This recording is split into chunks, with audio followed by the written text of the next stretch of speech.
welcome back to my channel. I'm here with another astrology oracle reading for you. As always, we have an event chart, which is like a natal chart or a birth chart for a situation, an event, something that's happening.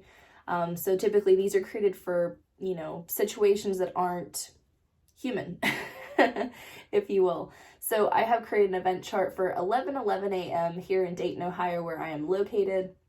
And that is giving us a Taurus sun, a Sagittarius moon, and it is giving us a Leo rising.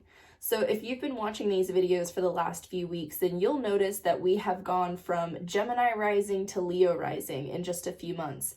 And as we continue to go through time, and I keep doing these readings for you all, we will keep going. So at some point we'll see a Virgo rising, at some point we'll see a Capricorn rising. The further that we go down, into time, despite the fact that we're always using 11:11 a.m. and we're always using Dayton, Ohio, we will see the rising sign change. So with a Leo rising, we are seeing a lot of passion and creativity, wanting to be seen, wanting to be revered, really wanting to be seen for how creative and expressive and theatrical we are. Not in a way where we're like, oh, you're so dramatic, but more like you're really striking an emotional response within me. That's what Leo really enjoys. So let me lay out my deck, my oracle deck. If you heard a ding, my mom texted me. She's telling me about her lunar eclipse experience because we did have a lunar eclipse last night. If you're on the East Coast, it was around midnight, 12:30-ish, and it was a full moon in Scorpio. And this is the tandem to the new moon and solar eclipse in Taurus that happened April 30th. And, bookmark your journal pages for the last 3 weeks because whatever has been coming up for you is likely to return in the fall, in November, when we enter into Scorpio season, which will happen late October into November. And we're going to have a new moon in Scorpio, a solar eclipse there, and then a full moon in Taurus and a lunar eclipse there. So it's kind of the mirrored, energy of what we've had here. We'll get to kind of like have a new perspective, if you will, so just something to note.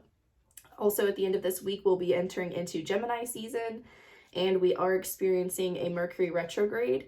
Mercury is also in the sign of Gemini, so by the end of the week, we're going to have the Sun and Mercury in Gemini. So if you need to kind of like reset or reorganize something like for you, whether it's your physical health, your body, your inspiration, just things that make you feel good, Again, when we think of the sun, we think of Leo energy, which is kind of perfect to mention that Leo rising again. So just something to keep in mind. With Mercury retrograde, we always follow the rule of re's, re-strategize, reinvent. Any word, just add a re. That is Mercury retrograde energy. Especially around communication, of course. So Aquarius. Interesting that we pulled Aquarius. And it's interesting because Aquarius is oppositional energy to Leo. So if we have a rising sign in Leo for this natal chart, that means that the descendant is an Aquarius. According to, astrological signification, if you will, if the rising sign is how you see the world and your perspective on the world, right? I like to tell people when I'm doing readings for them that your rising sign is basically how you look out of your eyeballs and like what you see and really just forming your perspective. So the descendant is sort of like things that are kind of like stored in the subconscious, right? So if we're thinking about the rising sign as like looking out, think about the descendant as looking in. These can be, considered shortcomings or, if you have a planet that hovers over your descendant, which is positioned right between the 7th and the 6th houses in an astrological chart. If something's happening around the descendant, it's usually not considered very favorable. as of right now, interestingly, we have no planets in Aquarius, which is kind of a breath of fresh air. Let me take that back. We do have Saturn in Aquarius, but my God, Saturn has been there for so long. And, you know, at this point, I feel like we have spoken Saturn in Aquarius to death. So I'm not going to get too into Saturn in Aquarius, especially because if you are following my shadow work series where I talk about the Saturn return, I had my Saturn return last year. So there's plenty of information out there about Saturn in Aquarius. But we don't have any of the personal planets. So the sun, the moon, you know, none of those are present in Aquarius. Of course, because we do have the moon in Sagittarius, we are going to see that ingress into Capricorn next, and then it will be moving into Aquarius. So we have, you know, we have a couple days till we have to like re-enter into Aquarius territory with the moon. But as far as every other planet, you know, other than Saturn again, Mercury, the sun, Venus, Mars, they've made their way through Aquarius and they won't be coming back again until next year. So kind of relieving for some people, I would imagine, because we have been stuck in Aquarius energy so heavily for so long. And even when we come away from it, coming back to it has just felt very intense. So Saturn in Aquarius, if you were born in 92, 93, you are probably going through your Saturn return right now. And I feel you, because there's a lot of other transits out there right now, including the Venus and Chiron conjunction in Aries, which is probably putting so much pressure on this stage of evolution. So Aquarius, the mantra is I know. Aquarius is an air sign, just like Gemini and Libra, but it is very much associated with like electricity. Aquarius is also called the water bearer, and that really comes from a Greek myth about a very handsome young man that Zeus, of course, kidnapped because it's Zeus, and turned him into the water bearer, which essentially meant that this beautiful person was enslaved to pour ambrosia, nectar of the gods, all day long into their, you know, chalice, cups, whatever they were using, goblets. So, you know, this myth, you know, looked at this individual and was like, yeah, you're pretty, you can serve me. But this person was very intelligent and actually was able to plot their way out of that situation. So if you're interested, definitely look into the water bearer, you know, Greek myth. I always think it's interesting to look into mythology when it comes to astrology because so much of the archetypes have been based on these things. But Greek myths are not the be-all end-all for astrology, so please do not think they are. Indigenous people have so much valuable myths that we can also add into astrology and gain a much bigger perspective. And that is what Aquarius is all about. Aquarius's ruling planet is Uranus. So Aquarius themes include like the internet and social media and electricity, as well as humanitarianism and the collective consciousness, you know, and I think that's really interesting to think about, especially when we consider its ruling planet Uranus. Now, if you are looking at traditional Hellenistic astrology, Saturn is actually associated with Aquarius, but in modern astrology, it is Uranus, and that is what I practice. Uranus is a planet of eccentricity, unexpectedness. It is definitely the, what's the word I'm looking for? When I think of Aquarius and Uranus energy, I think of David Bowie, right? It's very androgynous, you know?